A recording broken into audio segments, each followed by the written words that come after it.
अस्सलाम वालेकुम students, hope you would be fine. Last lecture जो हमने पढ़ा था उसमें हमने रिसीवेबल से रिलेटेड क्वेश्चंस किए थे, बैड एंड डाउटफुल डेट से रिलेटेड, ठीक है, एमसीक्यूज किए थे और उसके रिव्यू क्वेश्चंस किए थे।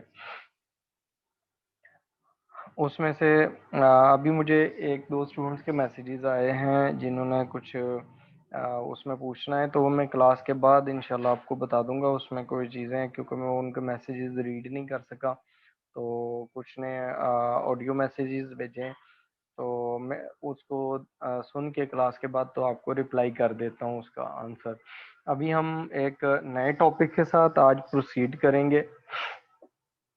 नेक्स्ट टॉपिक है हमारे पास, ये एक और एडजस्टमेंट होगी जो आपके पास फाइनेंशियल स्टेटमेंट्स में होगी। अब इसमें देखें कि हमारे पास ना सबसे पहले जो हमने एक्सपेंसेस को पढ़ा था, वो एक्सपेंसेस जो हैं वो हमारे पास आते थे, उसको हम शुरू में हमने पढ़ लिया था कि एक्सपेंसेस क्या होते हैं, ठीक है। अब वो जो एक्सपेंसेस होते हैं, ठीक है, हम उनको ना एक्सपेंडिचर्स का नाम देते हैं। इस चैप्टर में जो हम अभी कॉन्सेप्ट पढ़ रहे हैं, इसमें इनको हम कहते हैं कि एक्सपेंडिचर्स हैं। है वही चीज़ है, एक्सपेंसेस ही हैं, लेकिन इसमें चैप्टर है, उसमें एक्सपेंडिचर के नेम से हम उनको देखेंगे और उसमें हम ये देखेंगे कि वो रेवेन्यू एक्सपेंडिचर्स हैं या कैपिटल एक्सपेंडिचर्स हैं। जो हमारे पास एक्सपेंडिचर्स होते हैं उनकी दो कैटेगरीज होती हैं, या तो वो रेवेन्यू एक्सपेंडिचर्स होते हैं या वो कैपिटल एक्सपेंडिचर्स होते हैं, ठीक है। यानी कि जो भी आप एक्सपेंस करेंगे, जो भी आप पैसे लगाएंगे, उसको आप दो कैटेगरीज में डिवाइड कर देंगे। अब वो दो कैटेगरीज कौन सी हैं? रेवेन्यू और कैपिटल। अब इसमें देखें, जो हमारे पास ना रेवेन्यू एक्सपेंडिचर्स होते हैं वो कौन से होते हैं? रेवेन्यू एक्सपेंडिचर्स पहले नंबर पर तो ये आपके शॉर्ट रन एक्सपेंसेस होते हैं, शॉर्ट रन एक्सपेंडिचर्स या एक्सपेंसेस होते हैं। जबकि कैपिटल एक्सपेंडिचर्स जो होते हैं वो लॉन्ग टर्म होते हैं, वो लॉन्ग टर्म या लॉन्ग रन एक्सपेंडिचर्स होते हैं। अब शॉर्ट टर्म को आप ये भी कह सकते हैं कि आपके ये डे टू डे एक्सपेंसेस होते हैं, बिजनेस को रन करने के लिए, ठीक है। जबकि जो कैपिटल एक्सपेंडिचर्स होते हैं वो आपके होते हैं नॉन करंट एसेट्स को परचेज करने पे, नॉन करंट एसेट्स एक्वायर करने पे, नॉन करंट एसेट्स परचेज करने पे। अब देखें, जो एक्सपेंडिचर्स होते हैं ना बिजनेस में, जो कोई भी आप पैसा जब लगाते हैं बिजनेस में, कोई चीज़ खरीदते हैं, अगर तो वो आपकी इंटेंशन ये है कि आपने उसे लॉन्ग टर्म के लिए बिजनेस में यूज़ करना है। फॉर एग्जांपल आप लैंड परचेज कर लेते हैं, आप बिल्डिंग परचेज कर लेते हैं, आप मोटर व्हीकल्स परचेज कर लेते हैं, आप कोई फर्नीचर परचेज करते हैं, फिक्सचर्स एंड फिटिंग्स परचेज करते हैं, आपको मशीनरी परचेज करते हैं, कोई इक्विपमेंट परचेज करते हैं, वो सारे के सारे नॉन करंट एसेट्स होते हैं। वो क्या होते हैं? Non current assets. और नॉन करंट एसेट्स पे जो भी आप एक्सपेंडिचर करते हैं, that expenditure is known as capital expenditure, that expenditure is known as capital expenditure, ठीक है। उसके अलावा जितने भी आप एक्सपेंडिचर्स करते हैं उनको हम शॉर्ट रन कंसीडर करते हैं, ठीक है। अब जैसे कि आपके पास शॉर्ट रन में डे टू डे में क्या होंगे, जैसे कि आप वेजेस एंड सैलरीज पे करते हैं, ठीक है, wages and salaries. Wages and salaries की आप बिजनेस को रन करने के लिए होती हैं, वो किसके लिए होती हैं? बिजनेस का रन करने के लिए होती हैं। उसके बाद आप इसी तरह मेंटेनेंस के कुछ एक्सपेंसेस करते हैं, मेंटेनेंस, रिपेयर्स हो गई, ये भी टर्म यूज होती है, ये आपके पास क्या है? रेवेन्यू एक्सपेंडिचर्स होते हैं। सिमिलरली आपके पास कोई एडमन से किसी को पर्सन है, उसकी सैलरीज वेजेस हैं, वो भी इसमें ही आएंगी, वो रेवेन्यू एक्सपेंडिचर्स हैं। व्हेन यू पे यूटिलिटी बिल्स, तो यूटिलिटी बिल्स जो होते हैं ये भी बिजनेस को चलाने के लिए होते हैं। यूटिलिटी एक्सपेंसेस भी आपके रेवेन्यू एक्सपेंडिचर्स होते हैं, ठीक है। अब हमारे पास यहाँ पर जो रेवेन्यू एक्सपेंडिचर्स होते हैं और कैपिटल एक्सपेंडिचर्स होते हैं, ठीक है। अब इसमें एक और चीज़ होती है कि जो रेवेन्यू कैपिटल एक्सपेंडिचर्स होते हैं वो क्या करते हैं, increase earning capacity of, increase earning capacity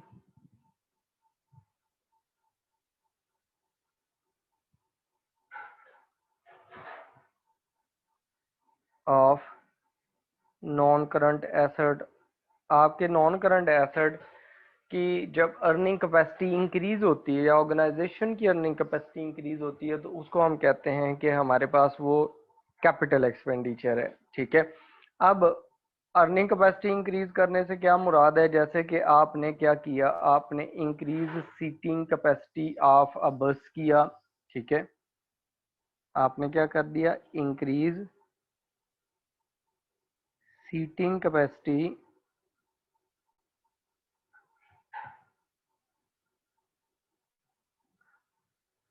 of a van. Van की सीटिंग कैपेसिटी इंक्रीज करेंगे तो वैन की अर्निंग कैपेसिटी इंक्रीज हो जाएगी, क्योंकि नंबर ऑफ पैसेंजर्स ज़्यादा बैठेंगे, आप ज़्यादा अर्निंग करेंगे। तो उसका जो भी सीटिंग एक्सपेंशन करवाने पे, सीटिंग इंक्रीज कराने पे जो भी एक्सपेंस आएगा वो कैपिटल एक्सपेंडिचर कहलाएगा, ठीक है। उसके बाद आपके पास जब ये वैन के लिए हो गया, समटाइम्स ऐसा होता है कि आप एडिशनल क्लासरूम्स बना लेते हैं। फॉर एग्जांपल एक एकेडमी है या एक स्कूल है, यूनिवर्सिटी है, कॉलेज है, वो क्या करते हैं, उन्होंने एडिशनल क्लासरूम्स बनवा लिए। एडिशनल क्लासरूम बनाने का ये फ़ायदा होता है कि नंबर ऑफ़ स्टूडेंट्स से ज़्यादा वहाँ एडजस्ट हो सकते हैं। तो नंबर ऑफ़ स्टूडेंट्स से ज़्यादा होंगे तो डेफिनेटली इदारे की अर्निंग कैपेसिटी होगी, that will enhance, that will increase. तो वो जब इंक्रीज होती है तो ऑटोमेटिकली आपकी जो ऑर्गेनाइजेशन होती है उसके पास उसकी अर्निंग कैपेसिटी इंक्रीज हो जाती है, उसको भी हम कैपिटल एक्सपेंडिचर कहते हैं। इसी तरह आपने क्या किया, आपके पास जो स्टोर रूम था, आपने एडिशनल स्टोर रूम बनवा लिया। आपको एक स्टोर रूम और चाहिए था, आपने एडिशनल स्टोर रूम बना लिया। एडिशनल स्टोर रूम जब आप बनाएंगे तो डेफिनेटली आपकी ऑर्गेनाइजेशन की जो अर्निंग कैपेसिटी है, स्टोरेज कैपेसिटी, वो इंक्रीज हो जाएगी। तो प्रोडक्शन इंक्रीज करने से स्टोरेज भी इंक्रीज होगी, तो डेफिनेटली आपकी अर्निंग्स भी इंक्रीज हो जाएंगी। इसी तरह जो प्रोडक्शन है, किसी की आउटपुट इंक्रीज हो जाए, फॉर एग्जांपल आपने कोई ऐसा काम किया जिससे ऑर्गेनाइजेशन की जो मशीनरी थी उसका आउटपुट 10% 20% इंक्रीज कर दिया, आपने कोई ऐसी अल्ट्रेशन करवाई जिससे क्या हो गया, अर्निंग कैपेसिटी इंक्रीज होगी। Alteration which increases output, earning capacity और आउटपुट, ठीक है, वो इंक्रीज हो जाता है, उसका आउटपुट इंक्रीज हो जाता है। आपने एक मशीन थी, उसमें आपने मॉडर्न टेक्नोलॉजी की कोई एडजस्टमेंट्स करवाई, उसमें जब एडजस्टमेंट्स करवाई तो उसका आउटपुट इंक्रीज हो गया 10% 20%, तो that would be considered as a capital expenditure, that would be considered as a capital expenditure, ठीक है।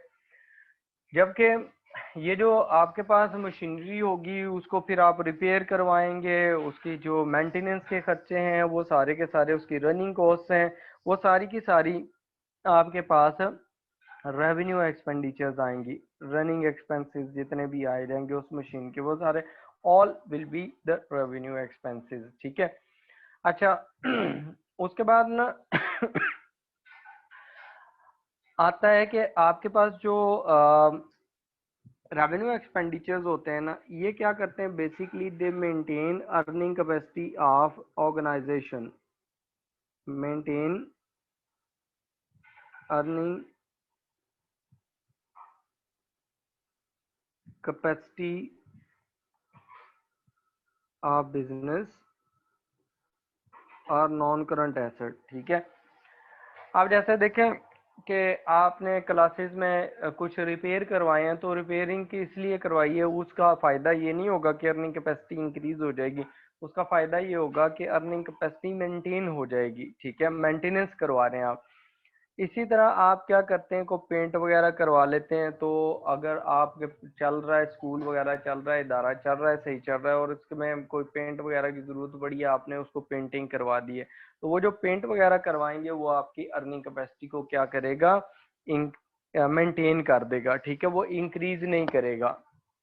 ठीक है, तो जो भी ऐसे एक्सपेंसेस होते हैं जो इदारे की रनिंग के लिए होते हैं, डे टू डे रनिंग के लिए होते हैं, और वो उनसे जो इदारा है उसके कैपेसिटी जो है या उसकी अर्निंग कैपेसिटी जो है वो अर्निंग इंक्रीज नहीं होती बल्कि मेंटेन होती है, तो वो सारे के सारे आपके पास रेवेन्यू एक्सपेंडिचर्स कहलाएंगे। अच्छा, फिर आते हैं कि इनकी अकाउंट्स में ट्रीटमेंट आपने कहाँ कहाँ ट्रीट करना है, रेवेन्यू एक्सपेंडिचर्स को और कैपिटल एक्सपेंडिचर्स को। जो रेवेन्यू एक्सपेंडिचर्स होते हैं they are treated as expense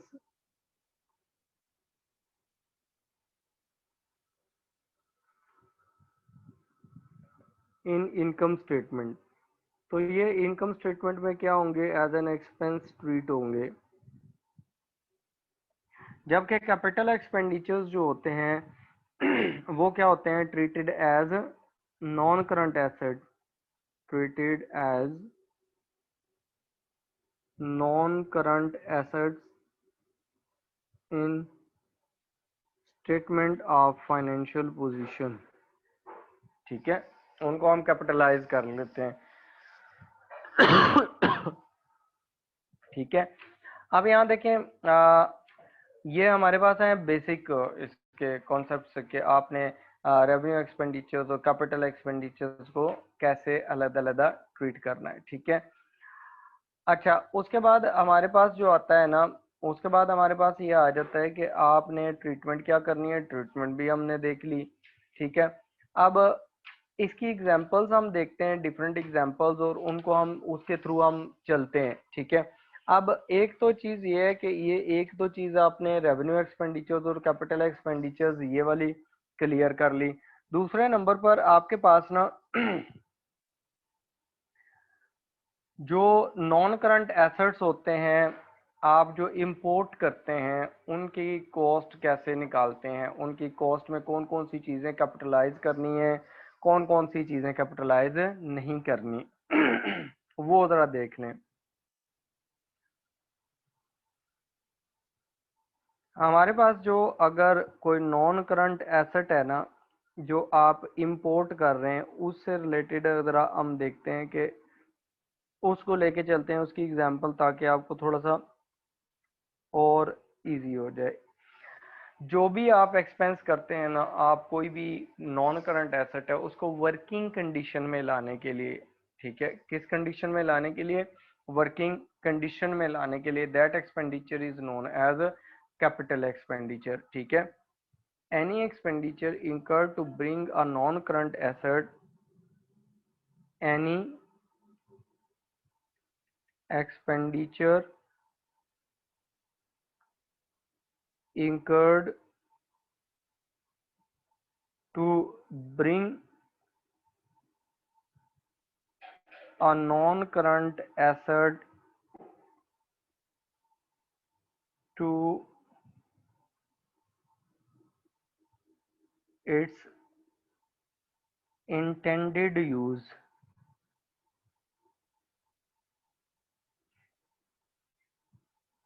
is called capital expenditure। ठीक है, जो भी आप एक्सपेंडिचर इंकर करेंगे एक नॉन करंट एसेट को उसके इंटेंडेड यूज में लाने के लिए, that is called capital expenditure.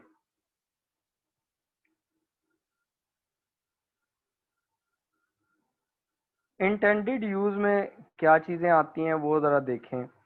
Intended use का मतलब, अगर आपकी इंटेंशन ये है कि आपने एक प्लांट लगाना है जिससे आपने स्टील मैन्युफैक्चरिंग करनी है और स्टील रोड्स जो हैं, आयरन रोड्स, वो आपने सेल करने हैं, ठीक है। आपके इंटेंडेड यूज है आयरन रॉड की प्रोडक्शन। तो जो भी एक्सपेंडिचर्स वहां तक आएंगे वो सारे के सारे आपके कैपिटल एक्सपेंडिचर्स कहलाएंगे, उस पोजीशन तक लेके आने के। उसके बाद आपके पास जो एक्सपेंडिचर्स आते हैं ना, फॉर एग्जांपल देखें, आप परचेज प्राइस पे करते हैं, आप परचेज प्राइस पे करते हैं किसी चीज की, तो परचेज प्राइस में आपके पास जो डिस्काउंट आपको मिलेगा वो आप उसमें से माइनस कर लेंगे, उसकी प्राइस में से ट्रेड डिस्काउंट, ठीक है, वो आप उसमें माइनस कर देंगे। ठीक है, तो वो आपके पास कैपिटल एक्सपेंडिचर हो जाएगा। जितने की मशीनरी है, फॉर एग्जांपल 10 लाख की मशीन ली है और उसमें से आपको 1 लाख का डिस्काउंट मिला है, 900,000 बच गया, और 900,000 will be your capital expenditure, ठीक है। उसके बाद जो सेकंड नंबर पर है, अगर आप if you are importing that material that machinery, then import duties जितनी होंगी those will be treated as capital expenditure, ठीक है। उसके बाद आपने क्या करना है, आपकी जो डेफिनेटली आप पोर्ट पे मंगवाएंगे चीज़, कराची अगर पोर्ट पे आ गई या ग्वादर पोर्ट पे आ गई, और आप लाहौर रह रहे हैं, फैसलाबाद रह रहे हैं, आप पेशावर रह रहे हैं, किसी भी एरिया में रह रहे हैं, इस्लामाबाद वगैरह, तो आपको वहां से लाहौर तक मंगवाने के लिए जो ट्रांसपोर्टेशन की कॉस्ट है वो भी बियर करनी पड़ेगी। तो ट्रांसपोर्टेशन कॉस्ट जो होगी वो भी आपके पास आ जाएगी, वो भी इसमें ऐड हो जाएगी, ठीक है। इसी तरह जो आपके पास लोडिंग अनलोडिंग की कॉस्ट होगी, लोडिंग एंड अनलोडिंग के लिए जो स्पेशल क्रेन आपने यूज कर किए हैं और उसको मशीन को पहले लोड करवाया था और फिर अनलोड करवाया अपनी साइट पे लाकर, उसकी कॉस्ट आ जाएगी। उसके बाद आपके पास जो लीगल कॉस्ट आती हैं वो भी इसमें आ जाएंगी। जो आर्किटेक्ट वगैरह होते हैं उनकी जो कॉस्ट होती हैं वो भी आपके पास, आर्किटेक्ट की कॉस्ट भी आ जाएगी, उसकी फी भी आ जाएगी, इसके अंदर ही आपके वो भी कैपिटल एक्सपेंडिचर होता है, ठीक है। क्योंकि अभी तक इंटेंडेड यूज में तो नहीं आया, ठीक है, तो आपने लीगली जो कॉस्ट इंकर की होंगी इसको मंगवाने के लिए, वो भी आपके पास कैपिटल एक्सपेंडिचर कहलाएंगी। उसके बाद लीगल कॉस्ट और ये जो आर्किटेक्ट वगैरह की कॉस्ट है, इसको आपने जब इंकर कर दिया, उसके बाद आप क्या करते हैं कि आपके पास ना साइट प्रिपरेशन भी करवानी है आपने।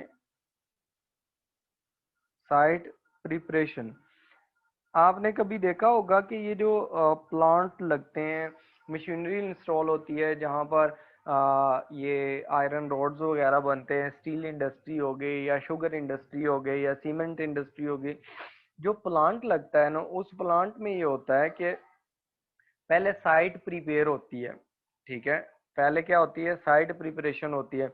जो साइट प्रिपरेशन होती है ना, उससे ये होता है कि जैसे कि बेस बनाई है आपने, बेसिस पहले बनाई है, जैसे ये फर्नेस वगैरह लगती है तो उसके लिए शेड बनता है, और फिर वो वायरिंग वगैरह होती है, सारा कुछ, ये सारा सिविल वर्क जितना भी हो रहा होता है, ये सारे का सारा आपकी साइट प्रिपरेशन के पार्ट होता है। तो ये जो साइट प्रिपरेशन होती है उसकी जितनी भी कॉस्ट होती है वो भी उस ऐड हो जाती है उस एसेट की, जो प्लांट होता है उसकी वैल्यू में, ठीक है, कि मशीन लगवाई है। अब साइट प्रिपरेशन होती है तो समटाइम्स ऐसा होता है कि आप जब कॉन्ट्रैक्ट करते हैं, जिन लोगों से आपने ज़मीन ले ली है जहां पर आपने साइट प्रिपेयर की है, कंक्रीट डाली है, उसको सारा कुछ आपने प्रिपेयर किया है, तो उसमें यह कॉन्ट्रैक्ट भी हो सकता है कि आपने जब वापस जाना है, ठीक है, आपने क्या करना है, जब वो जगह छोड़नी है, खत्म करनी है 10 साल बाद, 20 साल बाद, तो आप क्या करेंगे, वो साइट रीस्टोर करके देंगे। वो क्या करेंगे, साइट को रीस्टोर करेंगे। तो जो रीस्टोरेशन कॉस्ट होती है, रिस्टोरेशन ऑफ साइट कॉस्ट, वो भी आपके पास कैपिटल एक्सपेंडिचर हो जाता है, ठीक है। रिस्टोरेशन का मतलब ये होता है कि आपने जैसे जमीन ली थी वैसे ही आपने उसी तरह ही वापस करनी है। जैसे कोई एग्रीकल्चरल लैंड ली थी, उस एग्रीकल्चरल लैंड को रिस्टोर करके देना जब आपका प्रोजेक्ट खत्म हो गया, ठीक है, that is called restoration of site cost, ठीक है, तो वो जो कॉस्ट होगी वो भी कैपिटल एक्सपेंडिचर होगी। इसी तरह आपके पास जो ट्रायल प्रोडक्शन कॉस्ट होगी, नॉर्मल प्रोडक्शन शुरू हो जाएगी तो उसको हम उसमें कंसीडर नहीं करेंगे, वो हमारे पास रेवेन्यू एक्सपेंडिचर होगा। लेकिन ट्रायल प्रोडक्शन कॉस्ट जो होती है वो आपकी कैपिटल एक्सपेंडिचर्स होते हैं, ठीक है। अच्छा, इसमें एक इम्पॉर्टेंट चीज़ ये है कि जब आप एम्प्लॉयज़ को ट्रेनिंग देते हैं मशीन यूज़ करने के लिए, क्या करते हैं, जो ट्रेनिंग होती है एम्प्लॉयज़ को, उसकी कॉस्ट कभी भी आप कैपिटलाइज नहीं करेंगे, ठीक है, ये आपने याद रखना। उसकी वजह ये होती है कि आपके पास जो training cost of employees, training cost training cost of employees to use machine, or you can say asset,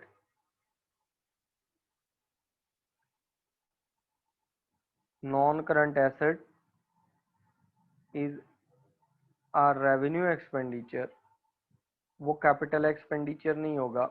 क्योंकि उसकी वजह ये है कि आप देखें, आपने अगर ट्रेनिंग कर दी है तो आपको ये कंफर्म तो नहीं है ट्रेनिंग लेने के बाद वो जो एम्प्लॉई है वो आपके बिजनेस में काम करता ही रहेगा, आपकी ऑर्गेनाइजेशन में काम करता रहेगा, वो छोड़ भी सकता है, ठीक है।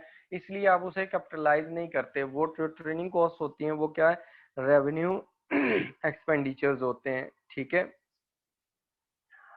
अच्छा, उसके बाद ये तो हमारे पास आ गए एक्सपेंडिचर्स। उसके बाद हमारे पास आते हैं जो हमारे पास रिसीट्स होती हैं, ठीक है, उनको ट्रीट करते हैं। हम देखते हैं कि capital and revenue receipts, capital and revenue receipts, ठीक है। कैपिटल एंड रेवेन्यू रिसीट्स जो होती हैं, आपके पास जो रिसीट्स लॉन्ग टर्म होंगी वो कैपिटल हो जाएंगी, जो शॉर्ट टर्म होंगी वो रेवेन्यू होंगी। रेवेन्यू रिसीट्स,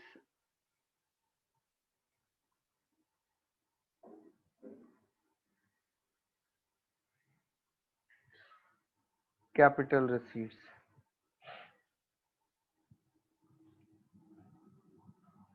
ठीक हो गया। जो रेवेन्यू रिसीट्स होती हैं ना, वो हमारे पास होती हैं आपकी रूटीन जो रिसीट्स होती हैं।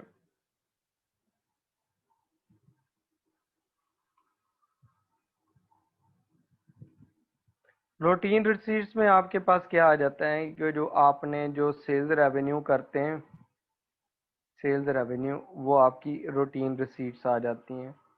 सेल्स रेवेन्यू के बाद आपके पास जैसे कि डिस्काउंट रिसीव्ड आ गया, तो डिस्काउंट रिसीव्ड भी आपका शॉर्ट टर्म होता है, नॉर्मली बिजनेस में मिल जाता है डिस्काउंट रिसीव्ड, ठीक है, वो भी इसमें आ जाएगा। आपने कोई रेंट पे प्रॉपर्टी दी है, वहां से रेंटल इनकम आ रही है, rent received, that would be revenue receipt. इसी तरह इंटरेस्ट रिसीव्ड,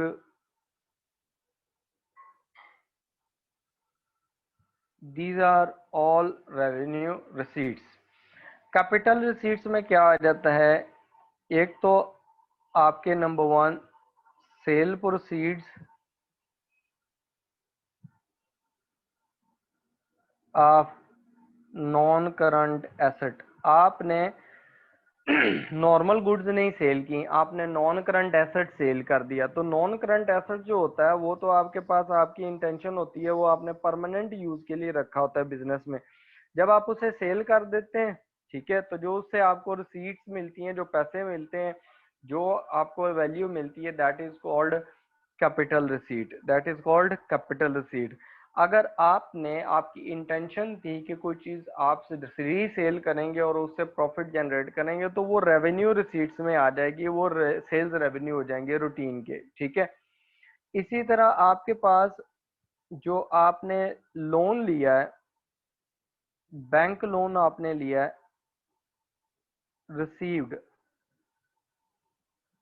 आपने जो अमाउंट रिसीव की है बैंक लोन की, वो भी आपकी कैपिटल रिसीट आ जाएगी। ठीक है। इसी तरह जो आपके पास कैपिटल होता है introduced by the owner, capital introduced by the owner, क्योंकि वो भी शॉर्ट टर्म के लिए नहीं होता, वो बिजनेस में लॉन्ग टर्म के लिए होता है। जब तक बिजनेस रहेगा कैपिटल रहेगा। Capital introduced by the owner, that is capital receipt. ठीक हो गया ये सारे। अब जो हमारे पास जो रेवेन्यू रिसीट्स होती हैं और कैपिटल रिसीट्स होती हैं, इनकी ट्रीटमेंट क्या होती है कि हमारे पास जो रेवेन्यू रिसीट्स होती हैं वो हमारे पास इनकम स्टेटमेंट में आ जाती हैं। सेल्स हैं तो आप ऊपर सेल्स में लिखेंगे उसको, सेल्स के अलावा इनकम्स हैं तो अदर इनकम में ट्रीट कर लेंगे उसको। ठीक है। जबकि हमारे पास ये जो नॉन करंट एसेट्स होते हैं, नॉन करंट सॉरी रिसीट्स होती हैं या कैपिटल रिसीट्स होती हैं, ये सारी आपके पास स्टेटमेंट ऑफ फाइनेंशियल पोजीशन में शो हो रही होती हैं। कहाँ पर शो हो रही है? Statement of financial position. ठीक है, वहां पर आपने शो करनी होती हैं। ठीक है, यहाँ तक उम्मीद है क्लियर होगा। यहाँ तक आपका कोई क्वेश्चन है कैपिटल एक्सपेंडिचर्स और रेवेन्यू एक्सपेंडिचर्स और रिसीट से, कैपिटल और रेवेन्यू रिसीट से रिलेटेड, तो वो आप पूछ लें।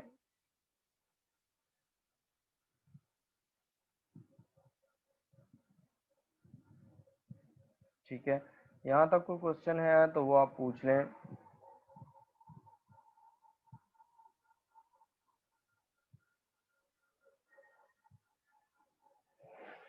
जहाँ से जो नॉन करंट एसेट्स होते हैं ना, आपने कहा नॉन करंट एसेट के इम्पैक्ट, नॉन करंट एसेट्स जो होते हैं ना वो यहाँ मैंने ऊपर पढ़ाए थे, यहाँ पर ये वाला कि आपके पास इम्पैक्ट्स नहीं है। ये मैंने बताया कि अगर आप नॉन करंट एसेट इंपोर्ट करते हैं, this is not the impact, import करते हैं बाहर से आप मंगवाते हैं। ठीक है, तो उसकी कॉस्ट में क्या क्या चीजें आपने शामिल करनी है। ठीक है, और अगर आप इंपोर्ट नहीं करते, आप लोकल भी, फॉर एग्जांपल आप अगर कराची में है तो आप लाहौर से कोई चीज एसेट मंगवा लेते हैं, या आप पिशावर में हैं या इस्लामाबाद में हैं तो आप कराची से किसी फैक्ट्री से, किसी प्रोड्यूसर से कोई नॉन करंट एसेट परचेज कर लेते हैं, तो उसकी कॉस्ट क्या होगी? उसमें आपकी इंपोर्ट ड्यूटीज के अलावा बाकी सारी चीजें आ जाएंगी। ठीक है, परचेज प्राइस आएगी, उसमें से अगर ट्रेड डिस्काउंट आपको गिवन है तो वो माइनस कर लेंगे। ठीक है, फिर इंपोर्ट ड्यूटीज उसमें ऐड हो जाएंगी कॉस्ट में, फिर ट्रांसपोर्टेशन कॉस्ट भी ऐड हो जाएगी अगर आप पे कर रहे हैं। ठीक है, लेकिन अगर ट्रांसपोर्टेशन कॉस्ट जो है वो ट्रांसफर करने वाली कंपनी, आपको सेल करने वाली कंपनी बेयर कर रही है, तो वो फिर आप उसको कॉस्ट में ऐड नहीं करेंगे, वो आपकी कॉस्ट नहीं है। लोडिंग अनलोडिंग की कॉस्ट होगी, लीगल कॉस्ट जितनी भी होगी, लॉयर वगैरह आपने हायर किए, आपने आर्किटेक्टर को पैसे दिए, साइट प्रिपरेशन आपने इंजीनियर वगैरह को जो पैसे दिए, जैसे ये सिविल इंजीनियर्स होते हैं, जब आपने कोई प्लांट लगाना होता है तो वो पहले साइट प्रिपेयर करते हैं, सारा सिविल वर्क कंप्लीट कर लेते हैं जब तक प्लांट आता है। उसके बाद साइट रिस्टोरेशन कॉस्ट, अगर आपका कॉन्ट्रैक्ट में शामिल है कि आप साइट को एज इट इज वापस करके देंगे जैसी थी, ठीक है, तो साइट रिस्टोरेशन कॉस्ट होती है। तो साइट रिस्टोरेशन कॉस्ट जो होती है वो आपका, वो भी कैपिटल एक्सपेंडिचर हो जाएगा, और ट्रायल प्रोडक्शन की कॉस्ट भी कैपिटल एक्सपेंडिचर में आ जाएगी।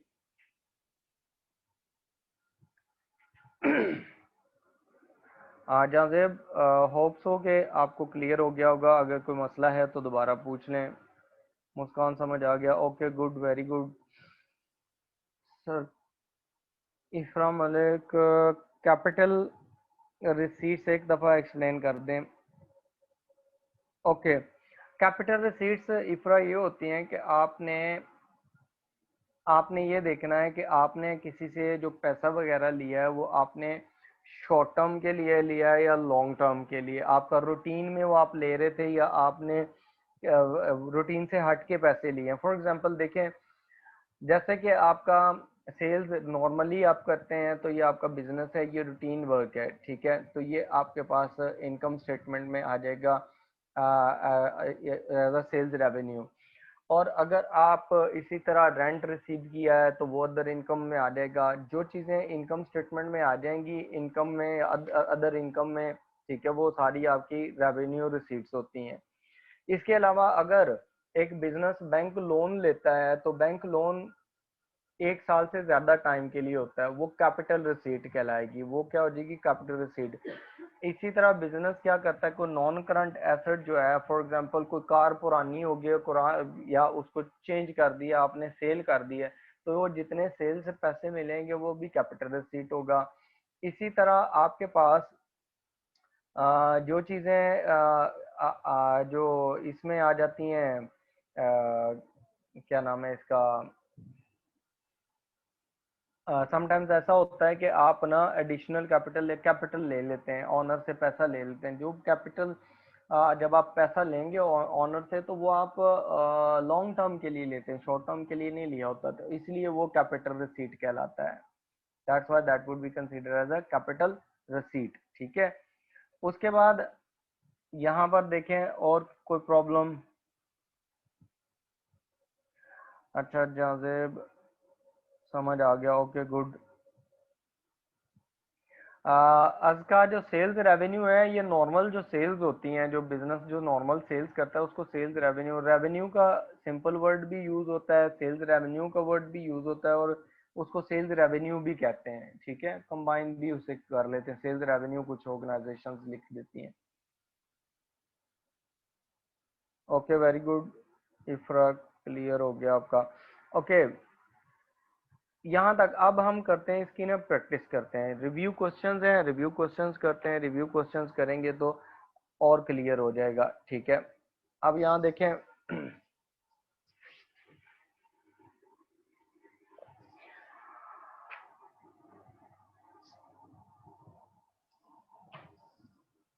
अब देखें, जो पहली चीज उसने कहा ना, जो क्वेश्चन नंबर हमारे पास है 11.1 है, उसमें देखें जो पार्ट ए है, cost of air conditioning. The following transactions are taken from the books of H Hanson for the first week of May 2008। ठीक है, जो 2008 के लिए उसने दिया हुआ डाटा, तो उसमें पहली चीज जो है उसके उसने कहा है कि आपके पास ये है cost of air conditioning, the office of the director. जो डायरेक्टर होता है उसके ऑफिस में जो एयर कंडीशन वगैरह होंगे, ये फिक्सचर्स एंड फिटिंग में आएंगे, तो वो परमानेंट बिजनेस यूज के लिए होते हैं। वो क्या होते हैं? परमानेंट बिजनेस यूज के लिए। तो जो एसेट आप परमानेंट बिजनेस यूज के लिए लगा रहे हैं वो आपका कैपिटल एक्सपेंडिचर होता है। That expenditure is known as capital expenditure. ठीक है, तो पहला जो होगा वो आपका कैपिटल एक्सपेंडिचर हो गया। सेकंड देखें, उसने कहा है कि हमारे पास wages paid to the business workers for the extension of its building. ठीक है, आपने क्या किया है? बिल्डिंग को एक्सटेंशन किया है। बिल्डिंग, जो बिल्डिंग एक्सटेंशन है ना, वो इट सेल्फ कैपिटल एक्सपेंडिचर है। ठीक है, वो क्या है? कैपिटल एक्सपेंडिचर है। जो लेकिन आपने अपने वर्कर लगाए हुए हैं उनको वेजेस दे रहे हैं। ठीक है, उनको क्या कर रहे हैं? वेजेस दे रहे हैं। तो ये आपका जो है वो, ये आपका, आप किसके लिए दे रहे हैं? आप देखें, जब आपने नए रूम बनाए तो नई बिल्डिंग बना ली, फॉर एग्जांपल आपने नई बिल्डिंग बनाई, नई आपने एक्सटेंशन कर दी एसेट में, तो जो एक्सटेंशन कर रहे हैं उसके लिए जो आप एक्सपेंसेस कर रहे हैं वो आपका क्या आ जाएगा? कैपिटल एक्सपेंडिचर है। वेजेस किसके लिए पे हो रही हैं? एक्सटेंशन के लिए। तो ये भी कैपिटल एक्सपेंडिचर है। नॉर्मल वेजेस अगर होती ना, ठीक है, क्या होता? नॉर्मल वेजेस अगर होती तो उनको हम कंसीडर कर लेते रेवेन्यू एक्सपेंडिचर। ये वेजेस पे की जा रही हैं एक्सटेंशन ऑफ बिल्डिंग, तो बिल्डिंग की एक्सटेंशन पे डेफिनेटली कितनी कॉस्ट लगेगी? उसका जो मटेरियल लगेगा, सारा ब्रिक्स लगेंगी, उसके बाद वो जो सीमेंट लगेगा, कंक्रीट लगेगी, उसके बाद आयरन रोड्स लगेंगे, प्लस लेबर की कॉस्ट, ये सारी की सारे कैपिटल एक्सपेंडिचर्स हैं। These are all capital expenditure. तो ये जब बिल्डिंग की कॉस्ट कैलकुलेट करेंगे उसमें ऐड अप कर दी जाती है। ठीक है, उसके बाद उसने कहा expenditure incurred on renewal of the patents right. अच्छा, जो पेटेंट राइट्स होते हैं ना, ये भी आपके नॉन करंट एसेट्स होते हैं। ये क्या होते हैं? आपके नॉन करंट एसेट्स होते हैं। इसका मतलब ये होता है कि आपने कोई एसेट बनाया, फॉर एग्जांपल कोई चीज बनाई और उसके आपने राइट्स ले लिए, उसको सिक्योर कर लिया कि आपके अलावा कोई नहीं बनाएगा, ठीक है। तो वो जो लीगल राइट्स होते हैं उनको पेटेंट राइट्स कहते हैं। तो आपके पास जो भी लीगल राइट्स आप लेते हैं वो लॉन्ग टर्म होते हैं। वो क्या होते हैं? लॉन्ग टर्म होते हैं। इसलिए वो क्या होते हैं? वो भी कैपिटल एक्सपेंडिचर कहलाएगा। और सॉरी, ये रिन्यूएबल है, ठीक है। ये क्या है? रिन्यूएबल है। आप उसको रिन्यू कर रहे हैं। तो अगर तो ये होता ना, फर्स्ट टाइम आप ले रहे हैं तो फिर कैपिटल एक्सपेंडिचर होता। अब ये रिन्यू हो रहा है, ठीक है। ये क्या हो रहा है? रिन्यू हो रहा है। तो जब ये रिन्यू होता है ना, तो वो आपके पास क्या है? अर्निंग कैपेसिटी को मेंटेन करता है, ठीक है। तो ये आपका रेवेन्यू एक्सपेंडिचर कहलाएगा। This would be revenue expenditure, third one, ठीक है। ये पहला कैपिटल है, ठीक है। और दूसरा भी आपके पास ना कैपिटल है। थर्ड जो है वो आपका एसेट जो है वो नॉन करंट एसेट है। Patent rights non current assets हैं। अगर आप फर्स्ट टाइम लेते हैं तो ये नॉन करंट एसेट था, लेकिन आपने क्या उसको रिन्यू करवा रहे हैं, तो आपका ऑलरेडी एग्जिस्टिंग एसेट है, उसको आप मेंटेन करना चाह रहे हैं। तो ये सॉरी रेवेन्यू एक्सपेंडिचर होगा। मैंने कैपिटल लिख दिया, रेवेन्यू एक्सपेंडिचर हो जाएगा, ठीक हो गया। उसके बाद डी देखें। डी में वो कहता है कि आपके पास ना द फ्रेट कैरेज, ठीक है, and the installation charges cost on the new machine amounting to 400, ठीक है।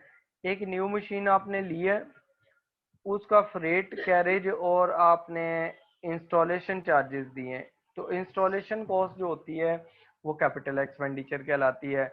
आपने वो मशीन मंगवाई है, उसके लिए कैरेज दिया है। कैरेज और फ्रेट एक ही चीज होती है, ठीक है। कैरेज और फ्रेट ये एक ही चीज होती है।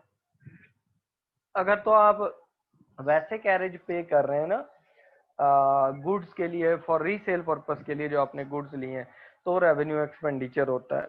वो कौन सा होता है? Revenue expenditure.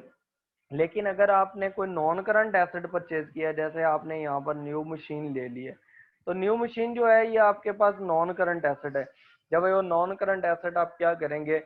आप उसको परचेज कर रहे हैं, तो उसके लिए आप उसको मंगवाने के लिए जो कैरेज कॉस्ट दी जाती है, transportation cost, that would B the capital expenditure, ठीक हो गया। उसके बाद देखें ई में उसने कहा कि wages paid for manufacturing goods. अब देखें, ये भी हमने वेजेस पे की हैं, और बी में भी हमने वेजेस पे की थी। लेकिन फर्क क्या है कि यहाँ पर हम जो वेजेस पे कर रहे हैं ई में, ये हम गुड्स की मैन्युफैक्चरिंग के लिए कर रहे हैं, ठीक है। तो गुड्स तो हमने सेल कर देनी है, इसलिए ये रेवेन्यू एक्सपेंडिचर्स हैं। जबकि पार्ट बी में ऊपर सेकंड में जो हम वेजेस पे की थी, वो क्या कर दी है? बिल्डिंग की एक्सटेंशन के लिए पे की थी। तो बिल्डिंग की एक्सटेंशन के लिए जो पे कर रहे हैं, वो एक्सटेंशन ऑफ बिल्डिंग का नॉन करंट एसेट है, ठीक है। तो नॉन करंट एसेट बनाने में जो कॉस्ट लगेगी वो कैपिटल एक्सपेंडिचर है। और ये जो ई में वेजेस हैं, मैन्युफैक्चरिंग एम्प्लॉयज को दिए हैं, प्रोडक्शन के एम्प्लॉयज को दिए हैं, वो आपके पास रेवेन्यू एक्सपेंडिचर्स हैं, ठीक हो गया। उसके बाद देखें नेक्स्ट है लीगल एक्सपेंसेस इंकर्ड इन डेट कलेक्शन। लीगल एक्सपेंसेस आपने इंकर किए हैं डेट कलेक्ट करने पे, ठीक है। देखें, आपने कस्टमर्स को उधार दे दिया, बाद में उन्होंने डिले करना शुरू कर लिया, और डिले जब करना शुरू कर दिया तो आपने कोई लीगल कॉस्ट लगाई, आपने कोई केस किया, कुछ किया, ठीक है।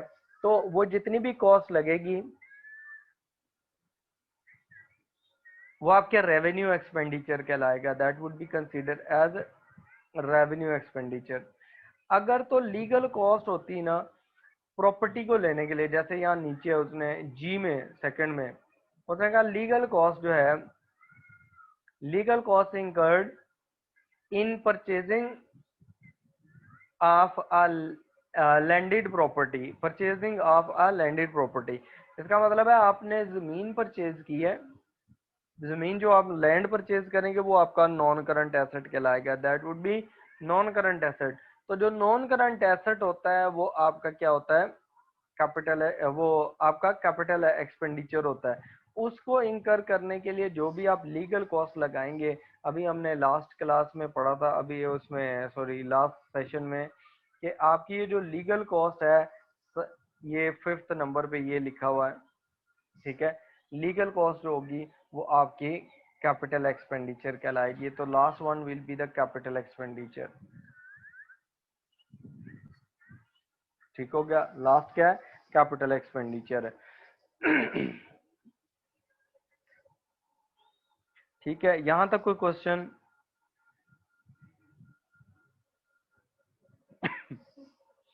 यहां तक आपका कोई क्वेश्चन है तो आप पूछ लें।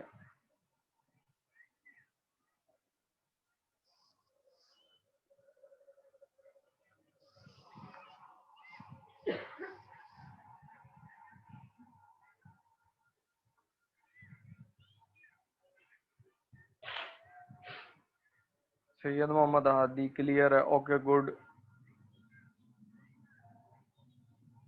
जन्नत sir F part again explain कर दें। जो एफ पार्ट है ना, उसमें देखें उसने कहा लीगल एक्सपेंसेस है, एफ और जी दोनों में लीगल है, ठीक है जन्नत सलीम।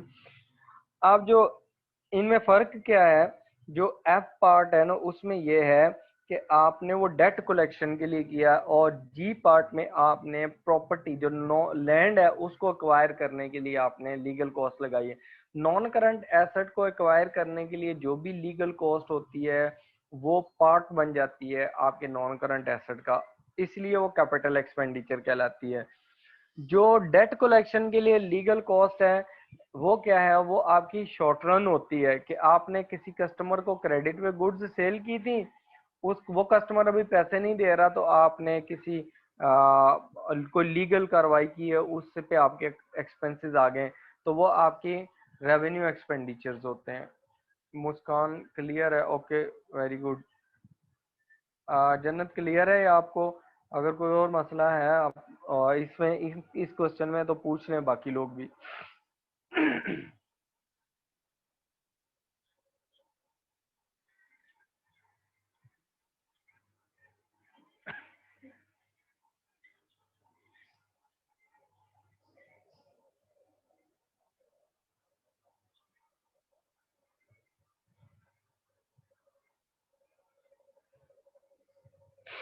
अच्छा नेक्स्ट देखें, उसने नेक्स्ट जो क्वेश्चन है उसमें देखें, उसने कहा है 11.2 में कि आपके पास में expenditures incurred on alteration in Windows ordered by the local authorities, ठीक है। जो विंडोज में अल्टरेशन करवा रहे हैं तो अल्टरेशन जो है वो आपका रेवेन्यू एक्सपेंडिचर है, ठीक है। उसके बाद नेक्स्ट देखें, उसमें कहा है कि उसने कहा printing expenditure of a newly constructed building. अब देखें अगर बिल्डिंग न्यूली कंस्ट्रक्टेड है और उसमें आप फर्स्ट टाइम पेंट कर रहे हैं तो वो आपका कैपिटल एक्सपेंडिचर होता है। वो क्या है, कैपिटल एक्सपेंडिचर, क्योंकि आपका जो बिल्डिंग है अभी वर्किंग कंडीशन में नहीं है, उसको इंटेंडेड यूज है वो नहीं है। फॉर एग्जांपल देखें, आपने अगर एक यूनिवर्सिटी बनाई है और उसमें आप सारी कंस्ट्रक्शन करते हैं लेकिन अभी पेंट नहीं हुए, कलर नहीं हुआ, कुछ नहीं हुआ, तो आप उसे वर्किंग कंडीशन में नहीं ला सकते, ठीक है। तो वर्किंग कंडीशन तो ये है कि प्रॉपर तैयार बिल्डिंग हो, फिर वो वर्किंग कंडीशन में आती है, फिर आप उससे अर्निंग कैपेसिटी आपकी इंक्रीज होती है। उसके बाद सी है, उसमें कहा amount spent on the repairs to second hand van in order to put it into the working condition. अब देखें आपने एक सेकेंड हैंड वैन ली है और उसको आपने वर्किंग कंडीशन में लेके आना, उस वर्किंग कंडीशन के लिए आप रिपेयर करवा रहे हैं। अगर तो ऐसी कंडीशन हो जाती है कि आप न्यू कोई चीज नहीं लेते बल्कि सेकेंड हैंड लेते हैं, सेकेंड हैंड चीज को वर्किंग कंडीशन में लाने के लिए जो भी आप एक्सपेंस करते हैं वो कैपिटल एक्सपेंडिचर कहलाता है। वो क्या है, कैपिटल एक्सपेंडिचर। यहाँ पर ये जो रिपेयर्स होंगी वो कैपिटल एक्सपेंडिचर्स होंगी। हाँ, वर्किंग कंडीशन में आ जाए, उसके बाद वर्क चल रही थी, ऑर्गेनाइजेशन काम हो रहा था, एसेट काम कर रहा था, अब अब क्या हुआ, अब ऑर्गेनाइजेशन ने दोबारा रिपेयर्स करवाई हैं, those repairs will be consider as revenue repairs, ठीक है। उसके बाद उसने कहा wages pay to the business में business on workman for building and office extension, ठीक है। आपने क्या किया, तो बिजनेस ने अपने वर्कर्स को बिल्डिंग की ऑफिस एक्सटेंशन के लिए वेजेस पे किए हैं, ठीक है। तो वेजेस वो जो भी पे करें, अपने को पे करें चाहे बाहर से कोई हायर करवा के आप एक्सटेंशन करवा लें, वो कैपिटल एक्सपेंडिचर ही कहलाएगा, ठीक है। क्योंकि आपने बिल्डिंग में क्या किया, ऑफिस में एक्सटेंशन की है, इंटेंडेड यूज में लाने तक के लिए जो भी एक्सपेंसेस होते हैं वो कैपिटल एक्सपेंडिचर कहलाते हैं। उसके बाद है rent paid on the building. ई जो पार्ट है उसने कहा rent paid on building whilst the company negotiated the purchase of that same building, ठीक है। उसने कहा rent paid on a building, ठीक है, while the company negotiated the purchase of the same building। आप एक बिल्डिंग में रेंट पे रह रहे हैं, आपकी निगोशिएशन चल रही है कि बिल्डिंग आप परचेज कर लें। जब तक आपने परचेज नहीं किया, वो नेगोशिएशन है, तो आप जितना भी उसका रेंट पे करते रहेंगे वो आपका रेवेन्यू एक्सपेंडिचर कहलाएगा, वो आपका क्या होगा, रेवेन्यू एक्सपेंडिचर कहलाएगा। उसके बाद उसने नेक्स्ट देखें, उसने कहा है कि आपके पास purchase of number plates for the new car purchase for the business, ठीक है। आपने क्या किया है कि नंबर प्लेट्स जो है ना वो लिए हैं न्यू कार के लिए, तो नंबर प्लेट्स आपके ये भी कैपिटल एक्सपेंडिचर हो जाता है। जैसे आप गाड़ी लेते हैं, गाड़ी का नंबर भी तो आपने उसके अंदर ही कंसीडर किया होता है, तो वो आपका गाड़ी की कॉस्ट में शामिल हो जाता है, तो वो कैपिटल एक्सपेंडिचर हो जाता है। कहता है renewing the electrical wiring in the office. Renew कर रहे हैं तो इसका मतलब रिपेयर हो रही हैं, पहली दफा नहीं हो रही, रिपेयर हो रही हैं। तो रिपेयर जो हो रही होती हैं वो हमारे पास रेवेन्यू एक्सपेंडिचर्स कहलाते हैं। Repairs are consider as a revenue expenditure. Similarly आप देखें जो क्वेश्चन नेक्स्ट क्वेश्चन है वो थोड़ा सा न्यूमेरिक क्वेश्चन है, उसमें देखें उसकी रिक्वायरमेंट देखें। पहले हम रिक्वायरमेंट देखें। उसने कहा calculate total cost of van to be debited to the motor van account. उसने कहा कि मोटर वैन अकाउंट में कौन सी कॉस्ट आप शामिल करेंगे, मींस कैपिटल एक्सपेंडिचर्स आपने बताने कितने होंगे। अब उसमें देखें, उसने कहा the following transactions relate to the use to a used motor van which a firm as recently acquired for business use के लिए उन्होंने एक्वायर की है। नंबर वन, उसने कहा है कि हमारे पास a used van purchased as an auction for 4000। तो आपने जो वैन परचेज कर रहे हैं, जिस प्राइस पे कर रहे हैं, वो आपका कैपिटल एक्सपेंडिचर कहलाएगा, वो आपका कैपिटल एक्सपेंडिचर होगा। उसके बाद उन्होंने कहा है the cost of its complete overhauling. अब आपने यूज्ड ले ली है वैन, अब उसको कंप्लीट आपने ओवरहॉल करवाया, कंप्लीट उसको ठीक करवाया, तो इंटेंडेड यूज में लाने के लिए, वर्किंग कंडीशन में लाने के लिए जो भी उस पे कॉस्ट लगेगी वो कैपिटल एक्सपेंडिचर कहलाएगी, that would be consider as a capital expenditure. उसके बाद उसके नेक्स्ट उसने कहा है कि shelving cost incurred. Shelving cost incurred का मतलब है कि आपने जो वो वैन वगैरह थी उसके अंदर शेल्व्स बनवाई हैं, ठीक है, वैन थी, वैन के अंदर शेल्व्स बनवाई हैं। जैसे आप देखें कि डिस्ट्रीब्यूशन वैन होती हैं, डिस्ट्रीब्यूशन जो वैन होती है उसके अंदर वो शेल्व्स बनी होती हैं, तो वो क्या होती हैं, वो भी एक्सटेंशन होती है इंटेंडेड यूज में लाने के लिए, तो वो that would be also consider as a capital expenditure, ठीक है। वो भी हमारे पास क्या होगा, कैपिटल एक्सपेंडिचर होगा। उसके बाद उसने कहा as a result of an accident, accident हो गया, ठीक है, the van got badly damaged and had to be repaired at the cost of 800। अब ये जो रिपेयर कॉस्ट है ना, ये रेवेन्यू एक्सपेंडिचर है, ये क्या हो गया, रेवेन्यू एक्सपेंडिचर। क्योंकि गाड़ी इंटेंडेड यूज में थी, वो चल रही थी, उसमें कोई मसला नहीं था, लेकिन उसमें कोई एक्सीडेंट हो गया, एक्सीडेंट होने की वजह से अब रिपेयर करवा रहे हैं, तो वो रेवेन्यू एक्सपेंडिचर कहलाएगा। उसके बाद 5 है, उसने कहा $1000 had to be paid as compensation to a person injured by the van accident. अब देखें ये जो फाइन्स वगैरह होते हैं ना, कंपनसेशन आपने दिए, जो पर्सन जो है वो क्या हुआ है, एक्सीडेंट में जख्मी हुआ है, उसको आपने क्या करनी है, पेमेंट करनी है, तो ये भी आपका रेवेन्यू एक्सपेंडिचर है, तो कैपिटल एक्सपेंडिचर नहीं है, ठीक है, ये क्या है, रेवेन्यू एक्सपेंडिचर।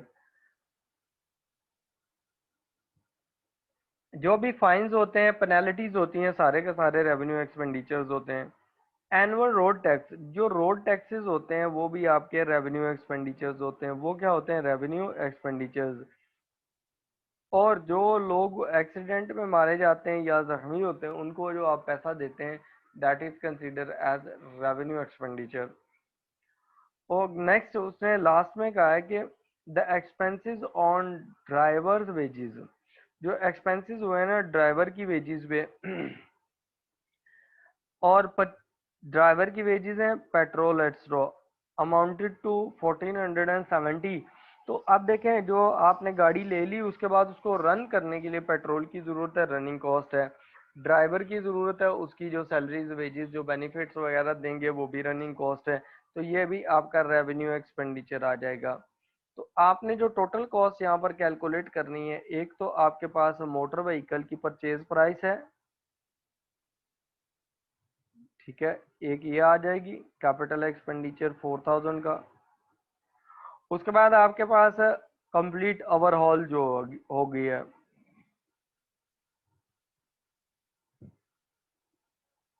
जो कंप्लीट ओवरहॉलिंग है वो है 1600 की, वो भी आपका कैपिटल एक्सपेंडिचर है, ठीक है।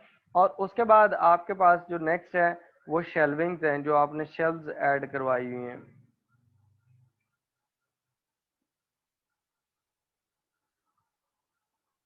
शेल्विंग्स हैं आपकी 350 की। टोटल कितनी होगी? टोटल आपके पास होगी 5950 की।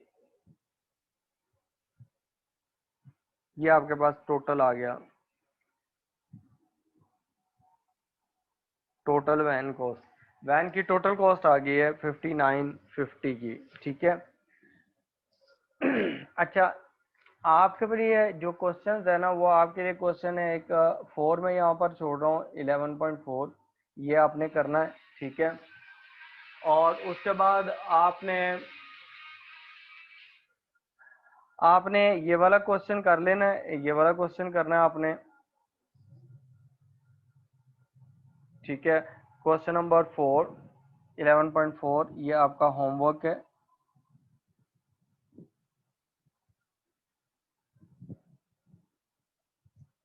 ठीक हो गया। ये आपका क्या होमवर्क है। अच्छा, उसके बाद जो दूसरे नंबर पर आपके पास आ जाता है, इसके बाद हम करेंगे एमसीक्यूज, ठीक है। एमसीक्यूज इसी चैप्टर के हम एमसीक्यूज कर लेते हैं, ठीक है। ये देखें एमसीक्यूज में क्वेश्चन नंबर 1 देखें कि क्वेश्चन नंबर 1 जो है वो क्या है। क्वेश्चन नंबर 1 है आपके पास, वो कहता है what is necessary to it is necessary to distinguish between revenue expenditures and capital expenditures. इनमें हमने डिफरेंस करना है, डिस्टिंक्शन करनी है कि हम रेवेन्यू एक्सपेंडिचर्स कर रहे हैं, कैपिटल एक्सपेंडिचर्स कर रहे हैं। तो कब हम क्यों करते हैं, उसने कहा कि when must this distinction be made, ठीक है। आपने कब इसकी डिस्टिंक्शन करनी है, इसमें डिफरेंस कब आपने क्रिएट करना है, क्यों करते हैं डिफरेंसेस, ठीक है, कब करते हैं। उसने कहा कि when preparing the cash budget, नहीं जरूरी नहीं है कैश बजट में रेवेन्यू कैपिटल दो सारे ही आ जाते हैं, ठीक है। बजटिंग अभी आपकी नहीं है, लेकिन इसके लिए जरूरी नहीं होता। When preparing investment appraisal calculations, investment appraisal जो होती है ना, वो ये होता है कि आपने लॉन्ग टर्म जो प्रोजेक्ट्स करने होते हैं, ठीक है, उसके लिए आप जब उन प्रोजेक्ट को इवेलुएट करते हैं, फॉर एग्जांपल आपने कोई बिजनेस की एक्सपेंशन करनी है, कोई एक प्लांट लगाना है, अगर 20 साल 30 साल उसको यूज करना है, तो वो जो प्रोजेक्ट्स कहलाते हैं ना उनको कैपिटल इन्वेस्टमेंट कहते हैं। तो वो इन्वेस्टमेंट अप्रेजल जो होती है ना, कि इन्वेस्टमेंट को अप्रेज करना है, इवेल्युएट करना है, उसको जब प्रिपेयर करते हैं तब जरूरी होता है, नहीं तब भी ये जरूरी नहीं होता कि आप उसको कैपिटल रेवेन्यू एक्सपेंडिचर में डिवाइड करें। फिर उसके बाद हमारे पास आता है when preparing the income statement. जब आप इनकम स्टेटमेंट प्रिपेयर करते हैं और statement of financial position prepare करते हैं, उस टाइम जरूरी होता है कि आपको पता हो कि कौन सा एक्सपेंडिचर कैपिटल है और कौन सा रेवेन्यू है। कैपिटल एक्सपेंडिचर्स जो होते हैं वो स्टेटमेंट ऑफ फाइनेंशियल पोजीशन में हम लिखते हैं, ठीक है, as a non current asset. और जो रेवेन्यू एक्सपेंडिचर्स होते हैं उनको हम क्या करते हैं, उनको हम इनकम स्टेटमेंट में लिखते हैं, ठीक है, एज एक्सपेंसेस। तो ये वाला जो सी ऑप्शन है ये it seems correct.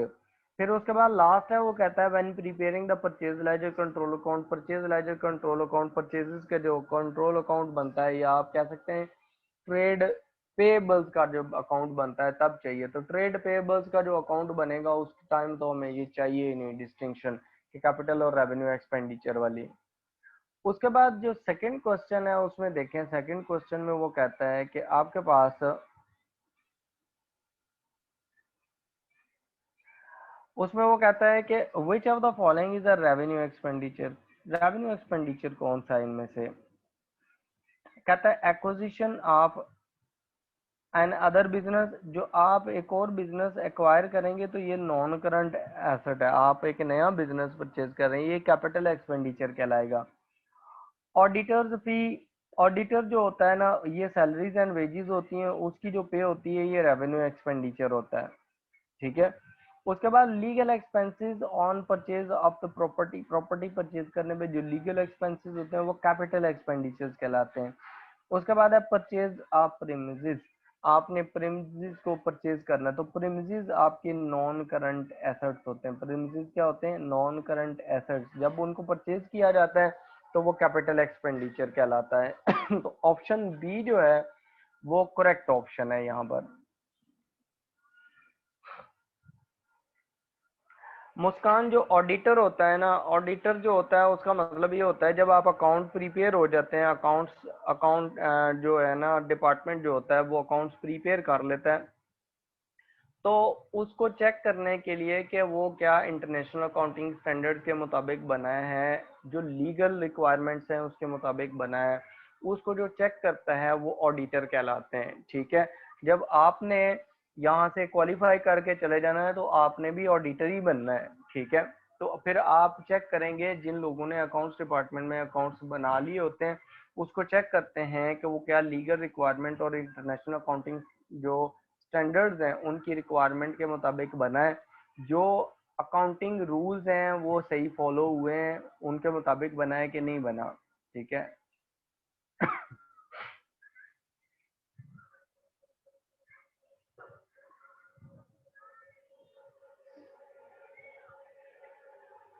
Question number 3 read करें।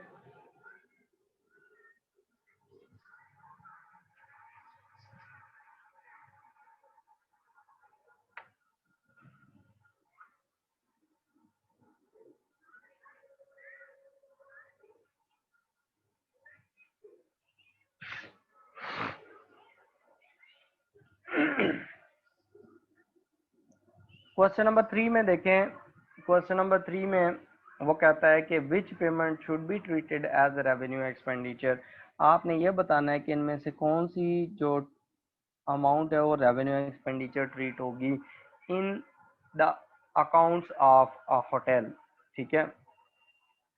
उसमें देखें, उसने कहा installation cost of new alarm, आपने न्यू अलार्म लगाया, जो न्यू अलार्म आप लगा रहे हैं उसकी इंस्टॉलेशन कॉस्ट जो है वो कैपिटल एक्सपेंडिचर कहलाती है। उसने कहा कि legal fee for debt collection, legal fee debt collection के लिए रेवेन्यू एक्सपेंडिचर है, ये हम पहले भी पढ़ के आए हैं, ठीक है।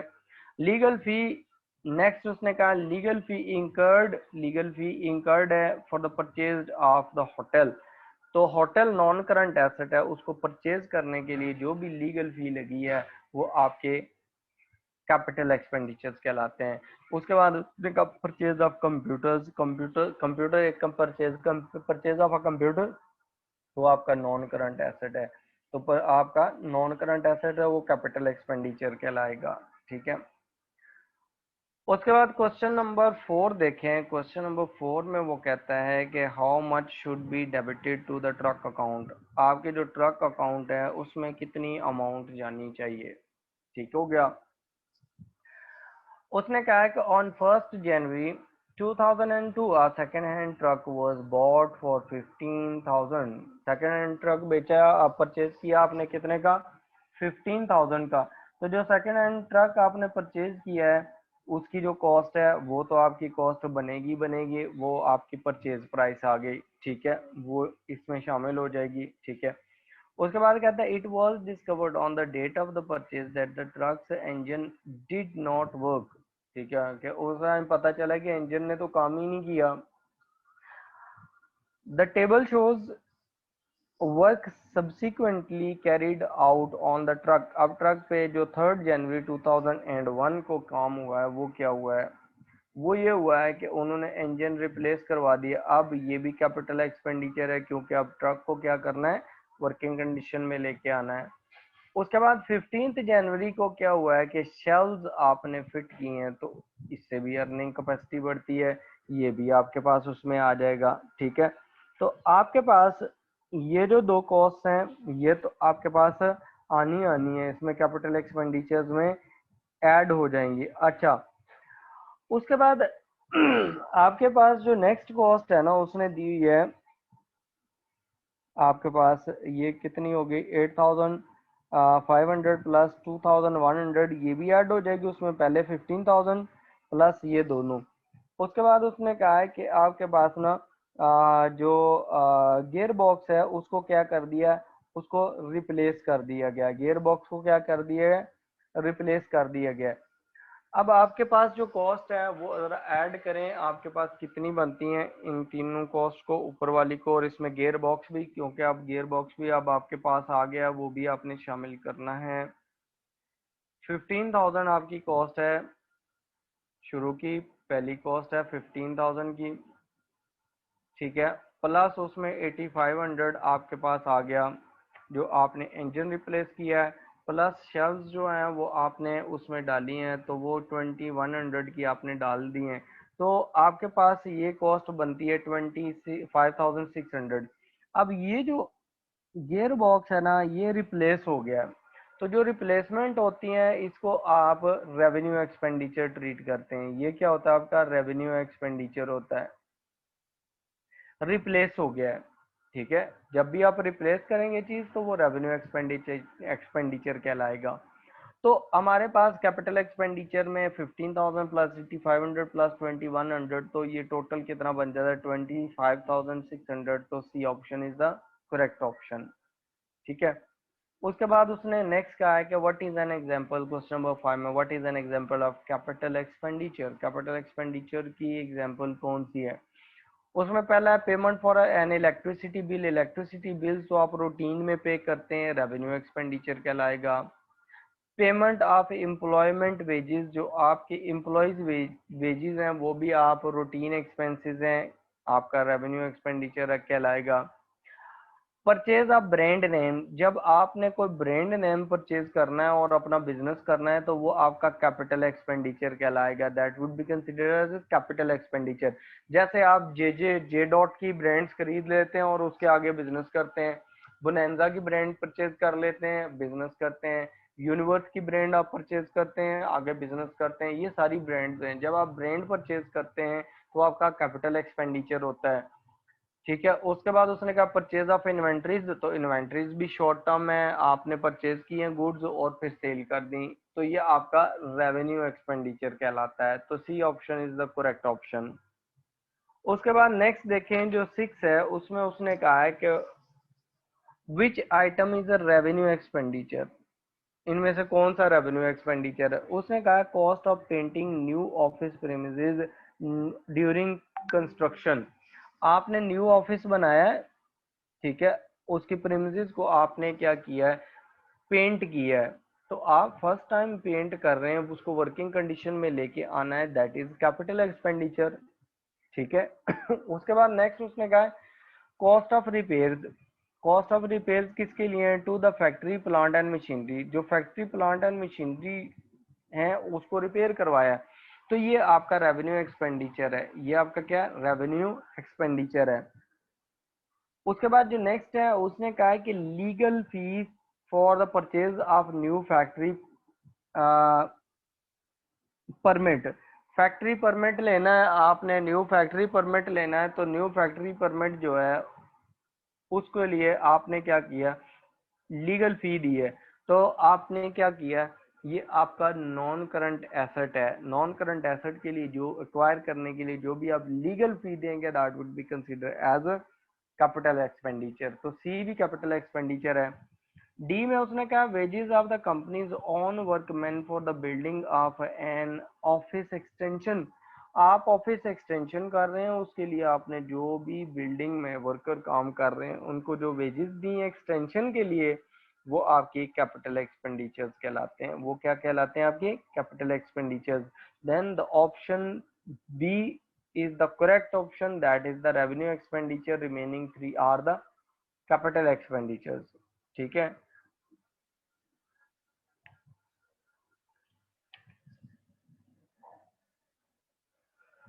क्वेश्चन नंबर 7 करें जरा कि आपकी क्या आंसर आता है। उसमें देखें उसने कहा है कि कहता है which amount will be capitalised as the cost of the shop. कौन सी आपने कैपिटलाइज करनी है कॉस्ट, वो निकालें आप।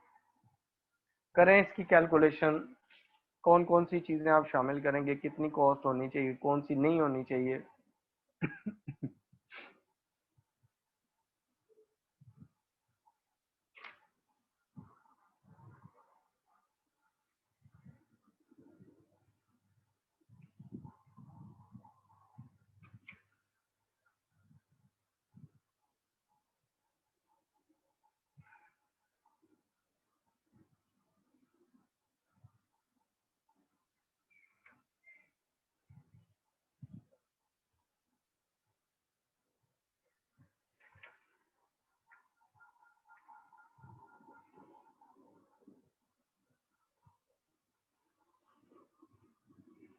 अच्छा, देखें कर लिया आपने। देखें अपना आंसर वेरीफाई करें कि आपके पास उसने कहा है कि आपके पास ना जो purchase the purchase price of the shop, ये आपका कैपिटल एक्सपेंडिचर कहलाएगा। लीगल फी जो आपने पे की है incurred in the purchase of the shop, ये लीगल फी भी आपके पास कैपिटल एक्सपेंडिचर होता है। उसके बाद कॉस्ट ऑफ इनिशियल इन्वेंट्री, तो इन्वेंट्री आपके पास करंट एसेट होता है। ठीक है, ये आपने इनिशियल इन्वेंट्री परचेज किया रीसेल पर्पस के लिए, ये आपका रेवेन्यू एक्सपेंडिचर होगा, ये नहीं आएगा। ये आपके पास है रेवेन्यू एक्सपेंडिचर है। उसके बाद cost of installing air conditioning, air condition लगाएं उसको कॉस्ट को इंकर करने के, उसको इंस्टॉल करने की जो कॉस्ट होगी that would be consider as a capital expenditure. तो हमारे पास चार में से तीन जो है एक्सपेंसेस वो कैपिटल एक्सपेंडिचर्स हैं। तो हमारे पास 680 प्लस 7200 प्लस 47,300, तो हमारे पास ये बनेगा 734,500। ये आपका कैपिटल एक्सपेंडिचर कहलाएगा।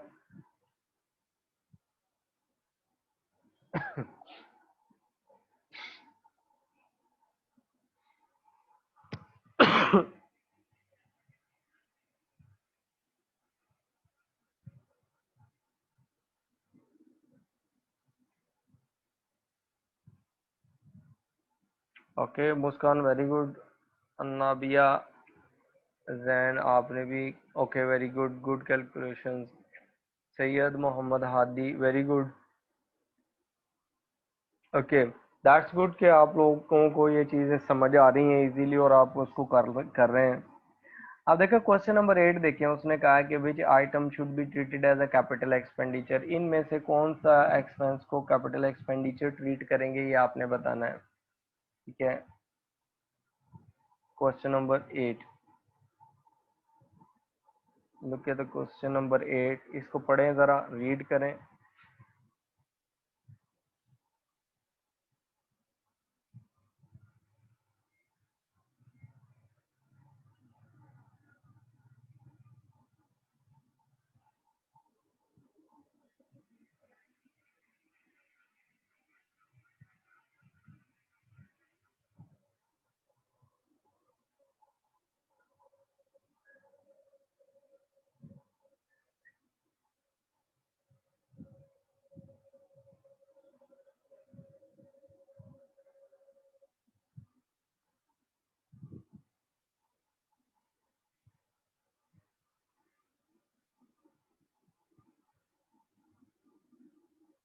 ओके जो क्वेश्चन नंबर 8 है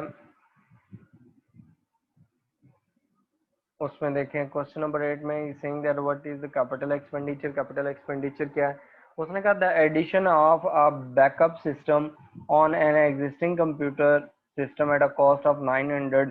जो आप एडिशन कर रहे हैं बैकअप सिस्टम से, इससे आपके सिस्टम की जो परफॉर्मेंस है वो आउटपुट वो इंक्रीज हो जाएगा। ठीक है, तो ये आपका कैपिटल एक्सपेंडिचर कहलाएगा।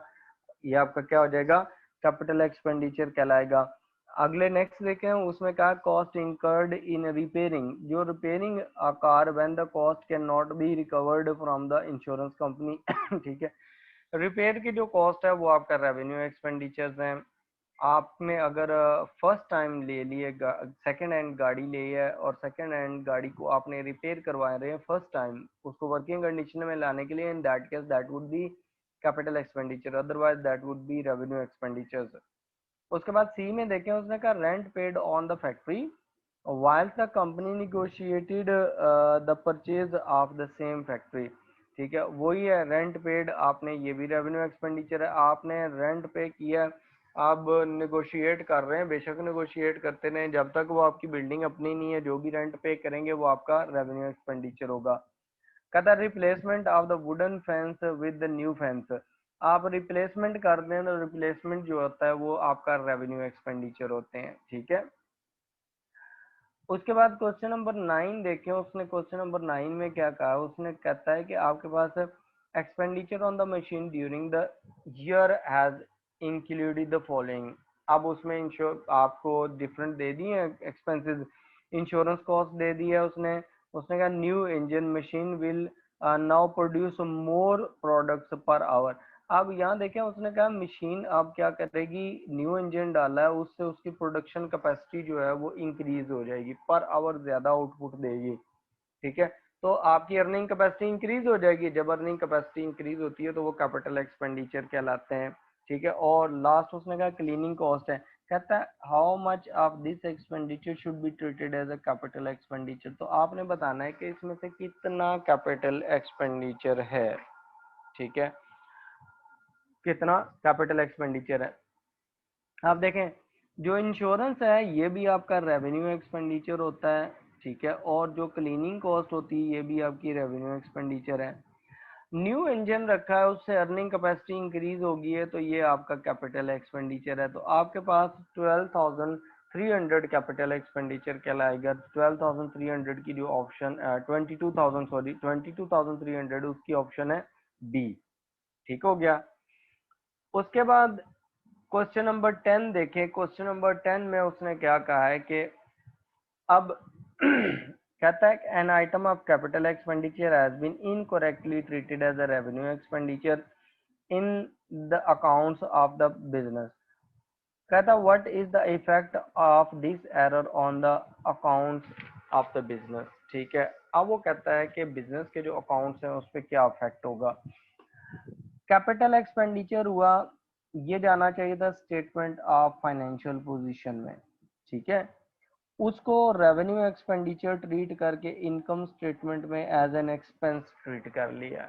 इनकम स्टेटमेंट में क्या कर लिया, एज एक्सपेंस ट्रीट कर लिया। अब यहाँ देखें इस एरर का इम्पैक्ट क्या होगा कि आपके जो एक्सपेंसेस हैं वो क्या हो गए, इंक्रीज हो गए। एक्सपेंसेस इंक्रीज होने से जो आपके प्रॉफिट्स हैं वो क्या हो जाएंगे, वो डिक्रीज हो जाएंगे। डिक्रीज को यहाँ उसने ओवरस्टेट अंडरस्टेट दो वर्ड यूज किए हैं। आपके एक्सपेंसेस को आपने क्या किया, ओवरस्टेट किया है।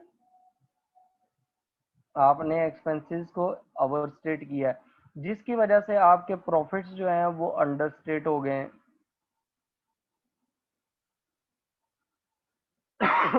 ये क्या हो गए, अंडरस्टेट हो गए प्रॉफिट्स। तो आपके जो एसेट्स हैं उसमें देखें कि नॉन करंट एसेट्स जो हैं वो आपने नहीं लिखे, तो नॉन करंट एसेट्स भी कम वैल्यू हो गए, वो भी अंडरस्टेट हैं। वो भी क्या है, अंडरस्टेटेड है कि आपने नॉन करंट एसेट्स को कम लिखा हुआ है, आपने एक्सपेंसेस को ज्यादा लिखा जिसकी वजह से आपके प्रॉफिट जो हैं वो कम हो गए। तो अब उसने इम्पैक्ट मांगा प्रॉफिट पे और नॉन करंट एसेट्स पे। ठीक है, तो आपके प्रॉफिट भी अंडरस्टेट हो गए और आपके पास जो एसेट्स हैं वो भी अंडरस्टेट हैं। तो आप यहाँ पर आंसर देखें कौन सा होगा। क्वेश्चन नंबर 10 दोनों ही अंडरस्टैंड है, तो वो आपके पास D option is the correct option. ठीक हो गया। उसके बाद क्वेश्चन नंबर 11 देखें। उसने कहा कि an item of revenue expenditure has, अब आपका रेवेन्यू एक्सपेंडिचर इंकर हुआ है, इनकम स्टेटमेंट में एज एक्सपेंस आना चाहिए था।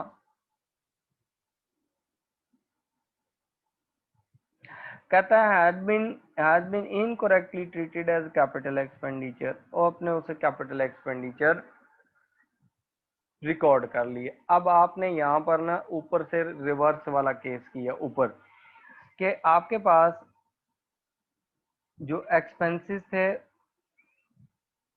उसके बाद उसका प्रॉफिट, और उसके बाद उसके एसेट्स पे क्या इम्पैक्ट होगा, प्रॉफिट और एसेट्स।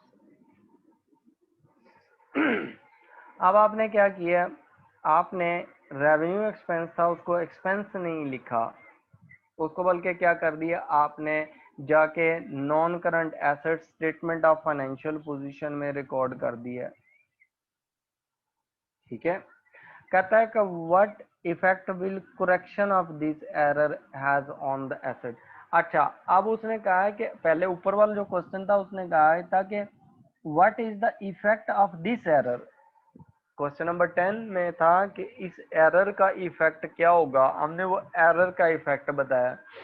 अब उसने कहा है कि जब आप इस करेक्शन, ये एरर होगा, इसको करेक्ट करेंगे दूसरे 11 क्वेश्चन में, तो उसको करेक्ट करने से क्या इम्पैक्ट होगा, प्रॉफिट इंक्रीज होगा, डिक्रीज होगा, क्या होगा। देखें, आपने रेवेन्यू एक्सपेंडिचर नहीं लिखा था, उसको कैपिटल रिकॉर्ड कर लिया था। अब दोबारा जब उसे आप रेवेन्यू ट्रीट करेंगे तो आपके एक्सपेंसेस इंक्रीज हो जाएंगे।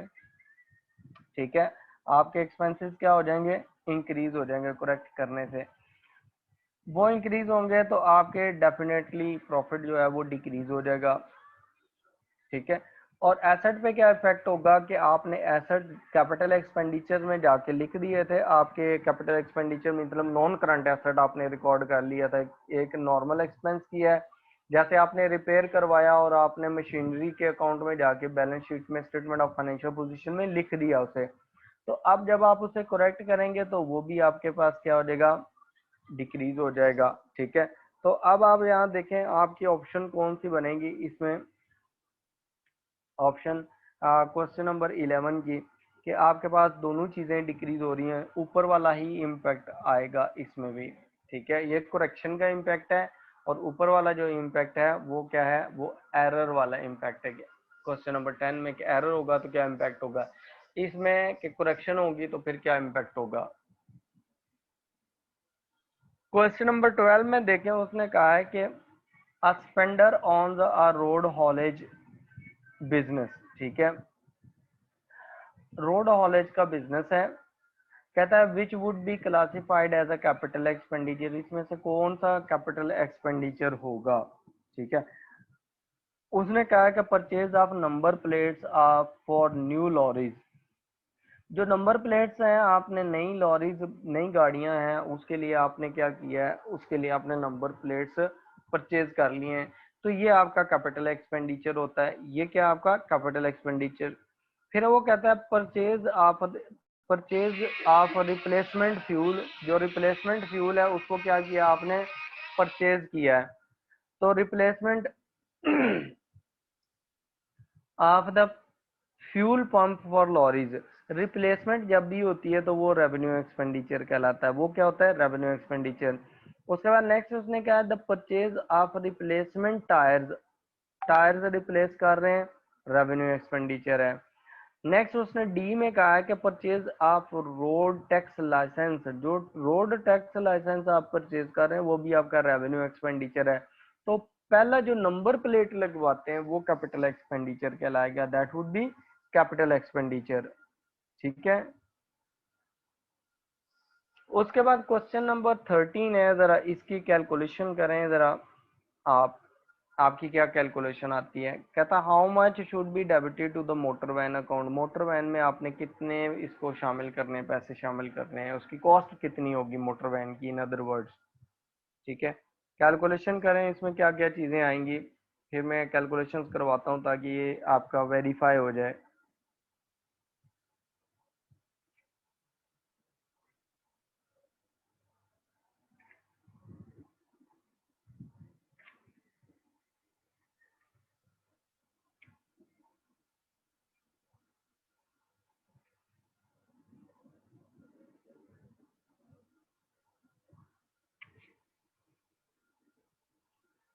ठीक। कर लिए। अब देखें, उसने कहा business purchase a knew when the table shows the purchase invoice details. अब उसमें उसने पहली परचेज प्राइस दे दी है, तो ये भी कैपिटल एक्सपेंडिचर होता है। डिलीवरी चार्जेस, ट्रांसपोर्टेशन कॉस्ट है, ये भी आएगा। साइन राइटिंग का मतलब ये होता है कि आपने जो वैन आई है आपके पास, उसके ऊपर आपने कंपनी का लोगो वगैरह बनवाया है, साइन बनवाया है, कुछ बनवाया है। तो जब आप उसको साइन वगैरह बनवाते हैं तो उसको कैपिटल एक्सपेंडिचर कहा जाता है। ठीक है। उसके बाद रोड टैक्स है, ये रेवेन्यू एक्सपेंडिचर है। टैंक ऑफ फ्यूल है, तो ये भी रेवेन्यू एक्सपेंडिचर है। तो तीन चीजें आती हैं, 13,000 plus 500 plus 700। So 13,000 and 700 will be the answer. Part B will be the answer here. ठीक है। उसके बाद नेक्स्ट देखें, उसने कहा है कि हमारे पास ना 14 में, क्वेश्चन नंबर 14 कहता है कि which item should be treated as capital expenditure. इनमें से कौन सा आइटम जो होगा वो कैपिटल एक्सपेंडिचर कहलाएगा। ठीक है। अब उसमें देखें कैपिटल एक्सपेंडिचर जो आपका आ रहा है वो कौन सा आइटम होगा। उसमें उसने कहा है cost of carriage on the purchase of non current asset. जो कैरेज कॉस्ट होती है purchase of non current asset पे, वो कैपिटल एक्सपेंडिचर कहलाती है। ठीक है। उसके बाद cost of replacement part of non current asset replace हो रही है, तो ये रेवेन्यू एक्सपेंडिचर है। उसके बाद depreciation of the non current asset, depreciation of non current asset revenue expenditure होता है। ये अभी हम पढ़ेंगे, नेक्स्ट चैप्टर हमारा इंशाल्लाह कल हम ये पढ़ेंगे डेप्रिसिएशन वाला। ठीक है। Repairs of non current asset, ये भी आपके पास रेवेन्यू एक्सपेंडिचर्स होते हैं। These are all revenue expenditure except A. ठीक है। क्वेश्चन नंबर 15 आप करें। उसने कहा है कि what is the total capital expenditure. Total capital expenditure कितना होगा वो निकालें। कहता है the following items for the expenditure take place during the first month of our transport business. एक ट्रांसपोर्टेशन का बिजनेस है, उनके पहले महीने के ये एक्सपेंसेस, कुछ खर्चे आए हैं, एक्सपेंडिचर्स हैं, उनकी डिटेल गिवन है। And you are required to find out the capital expenditure, total capital expenditure.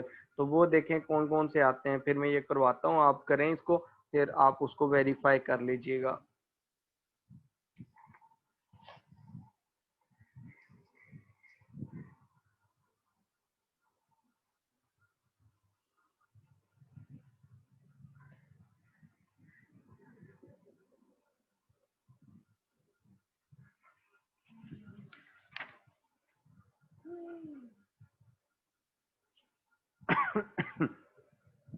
Baba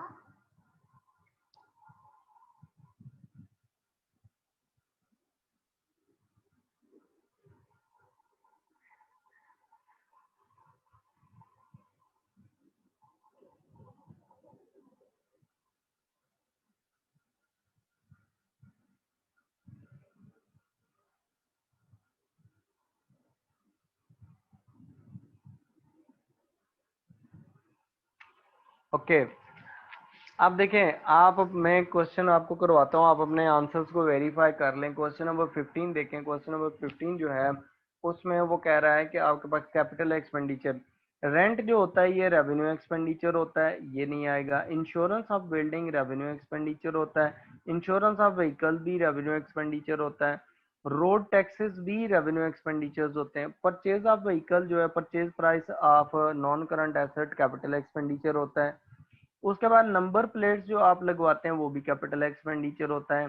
painting of vehicle in the company colour, अब आपने क्या किया, आपने व्हीकल्स को कंपनी के कलर में स्पेसिफिक कलर करवाया, तो ये भी कैपिटल एक्सपेंडिचर होता है। ठीक है।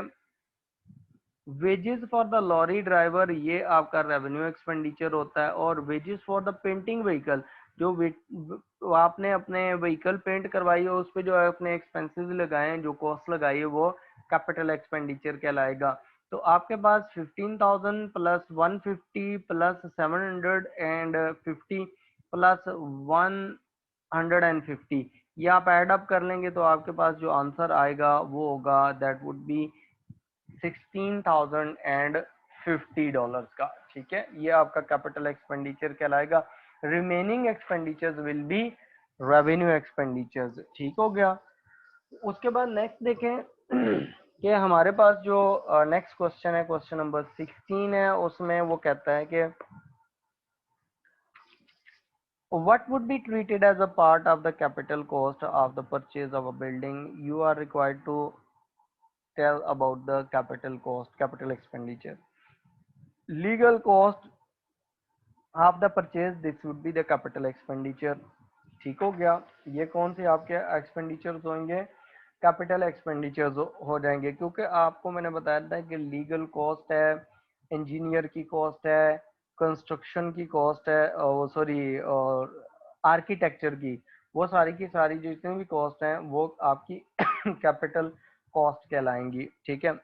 उसके बाद देखें रीडेकोरेशन। रीडेकोरेशन का मतलब है कि आपने दोबारा बिल्डिंग को डेकोरेट किया, तो ये तो रिपेयर्स की तरह है, रिन्यूअल की तरह है, तो ये रेवेन्यू एक्सपेंडिचर्स वो उसमें रेवेन्यू एक्सपेंडिचर्स में आ जाएंगे। ठीक है। उसके बाद उसने कहा है कि installation of air conditioning needed for the machinery in the building. आपने एयर कंडीशनिंग सिस्टम इंस्टॉल करवाया, तो वो आपका नॉन करंट एसेट होता है एयर कंडीशनिंग। ठीक है, फिक्सचर्स एंड फिटिंग में आता है, तो आपके पास ये भी आ जाएगा, सेकंड नहीं होगा इसमें। ठीक है। तो वन और थर्ड ये दोनों होंगे, तो इसका मतलब है कि वन एंड थर्ड ओनली का ऑप्शन जो है वो ऑप्शन बी है। ठीक है। उसके बाद क्वेश्चन नंबर 17 देखें। क्वेश्चन नंबर 17 में वो क्या कहता है? कहता है कि आपने क्या कैलकुलेट करना है, what is the correct net profit figure. आपका करेक्ट नेट प्रॉफिट फिगर क्या होगा? उसने कहा है कि अ कंपनीज नेट प्रॉफिट इज 20,000। कितना प्रॉफिट है? 20,000। कैपिटल रिसीट हुई है 5,000 की, have been treated as a revenue receipt. ठीक है। आपने कैपिटल रिसीट हुई है, जैसा कि आपको कैपिटल रिसीट ये हो सकती है कि आपको पैसे मिले, इन्वेस्टमेंट आ गई है बिजनेस में, या बैंक से लोन लिया है और आपने उसे इनकम में जाके लिख दिया है। जब आप इनकम में जाके लिखेंगे तो आपने इनकम को क्या किया हुआ है? ओवर स्टेट किया हुआ है बाय कितने से? कितने से? 5,000 से। आपने एक तो ये रेवेन्यू रिसीट ट्रीट करके इसको आपने यहाँ पर इनकम जो है उसको आपने क्या किया हुआ है? ओवर स्टेट किया हुआ है कितने से? 5,000 से। इसका मतलब है प्रॉफिट भी आपके 5,000 से ओवर स्टेट हुए हुए हैं। उसके बाद उसने कहा कैपिटल एक्सपेंडिचर ऑफ 4,000 जो है ना has been treated as a revenue expenditure. तो आपने फिर जो एक्सपेंडिचर्स जो है कैपिटल एक्सपेंडिचर्स था, स्टेटमेंट ऑफ फाइनेंशियल पोजीशन में नॉन करंट एसेट के तौर पर लिखना था, लेकिन आपने उसे रेवेन्यू एक्सपेंडिचर ट्रीट किया, तो एक्सपेंसेस भी आपने इंक्रीज कर दिए हैं, और कितने से? 4,000 से। अब आप जब करेक्शन करेंगे तो उसका प्रॉफिट पे भी इम्पैक्ट होगा। आपका जो नेट प्रॉफिट है वो है कितने का? नेट प्रॉफिट आपका शो हो रहा है कितने का? 20,000 का। ठीक है, ये प्रॉफिट है। जब आप करेक्शन करेंगे ना पहले की, जो कैपिटल रिसीट की हैं, तो ये इनकम स्टेटमेंट में नहीं आनी चाहिए थी। आपने इनकम स्टेटमेंट में एज अ रेवेन्यू लिख दिया, मतलब सेल्स ट्रीट कर लिया, या अदर इनकम, उसने एज अ रेवेन्यू रिसीट लिखा हुआ है। आपने अदर इनकम ट्रीट किया हुआ है। जब आप इसे करेक्ट करेंगे तो इनकम में से इसे माइनस कर देंगे। जब इनकम में से माइनस होंगे तो आपका प्रॉफिट जो होगा वो क्या हो जाएगा? ऑटोमेटिकली कम हो जाएगा 5,000 से। ऑटोमेटिकली क्या हो जाएगा? प्रॉफिट कम हो जाएगा 5,000 से। दूसरे नंबर पर जो कैपिटल एक्सपेंडिचर था 4,000 का, उसको आपने रेवेन्यू एक्सपेंडिचर में जाके ट्रीट कर लिया है। इसका मतलब है कि आपने एक्सपेंसेस इंक्रीज किए हुए हैं।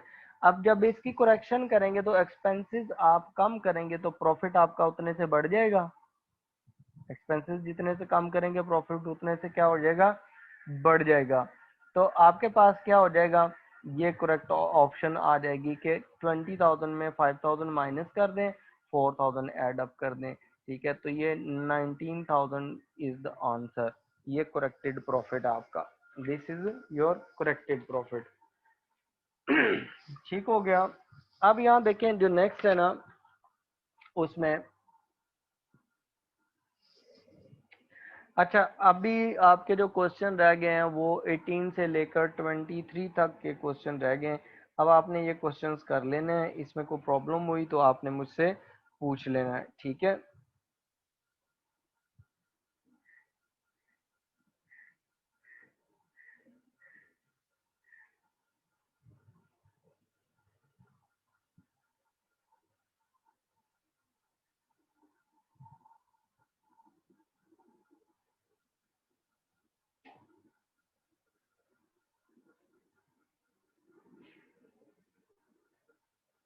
ओके, अभी तक के लिए आज के लिए ये चैप्टर काफ़ी है। आप लोग इसकी प्रैक्टिस कर लीजिएगा, दोबारा जो चीज़ ना आई मुझसे पूछ लीजिएगा। क्वेश्चन रह गए हैं आपके 18 से 23 तक, तो ये आप रिवाइज कर लीजिएगा, ये क्वेश्चन सॉल्व कर लीजिएगा, ठीक है।